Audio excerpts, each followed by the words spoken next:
I paid a lot more than I usually do for this piece, and honestly, I'd do it again.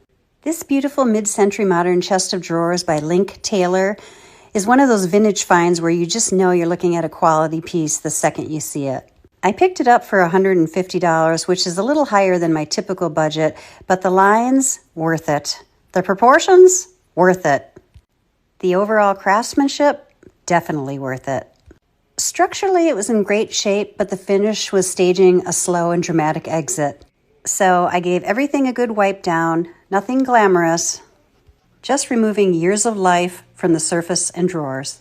I removed the unusual mix and match hardware and dropped it into a vinegar and baking soda bath overnight. The next day, I gave everything a good scrub, and already things were looking more promising. Now for my favorite part. I grabbed my carbide scraper to remove the old finish, and when I tell you this came off like butter, I mean like butter that's been sitting out on a warm kitchen counter. I need you to understand that I do not use that phrase lightly. I've scraped finishes that felt more like removing concrete with a spoon. This was not that. It was glorious. I also used my orbital sander to even everything out. I'm actually going to include a real-time clip of me sanding just one drawer, because I needed proof this wasn't some sort of refinishing illusion. It took 24 seconds to completely demolish the entire drawer front. 24 seconds. If you've ever sanded furniture before, you already know this is not normal behavior. Usually it's more like sand, check, sand again, question your life choices, but not this time. At this point, I took a closer look at the piece, and really it was about as close to flawless as you can get. The only issue, there were a few minor hairline cracks between the wood planks on the top. Nothing major, but worth fixing properly. So I used my 2-part hardening Bondo to fill those in and reinforce the surface. Then I switched over to more detail sanding. I grabbed my orbital sander again and worked through the edges of the drawers and some of the rounded areas on the dresser. After that, I moved to sanding blocks to get into all those curved sections and those little grooves on each drawer front.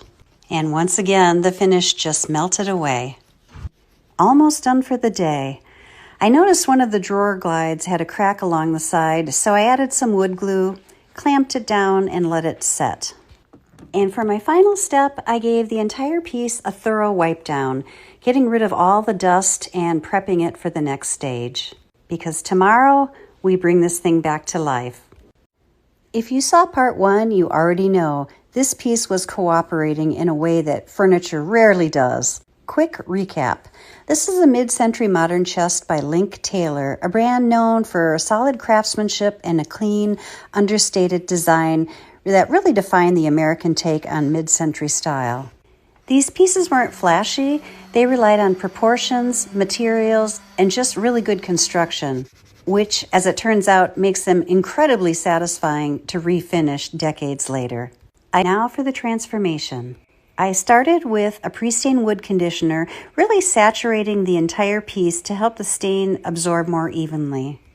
Once that dried, I did a light sanding to knock down the raised grain. Nothing aggressive, just enough to smooth everything out. Next, I hand applied my stain in American Walnut using a very glamorous old t-shirt. And right away I noticed the grain was thirsty. The stain absorbed quickly, but not quite as dark as I expected, which is always a little surprising in the moment. So I worked one section at a time using a relatively thin coat and not wiping much of it back, just letting the wood take in what it wanted. I let that sit for several hours, then came back with a light sanding using a 400 grit. After that, I repeated the process. A second light coat of stain over the entire piece, waited a few hours, and another light sanding. Then I moved on to the top coat. I hand applied 3 coats of wipe-on polyurethane, building it slowly so it developed a really nice, durable, protective finish without losing that natural look of the wood.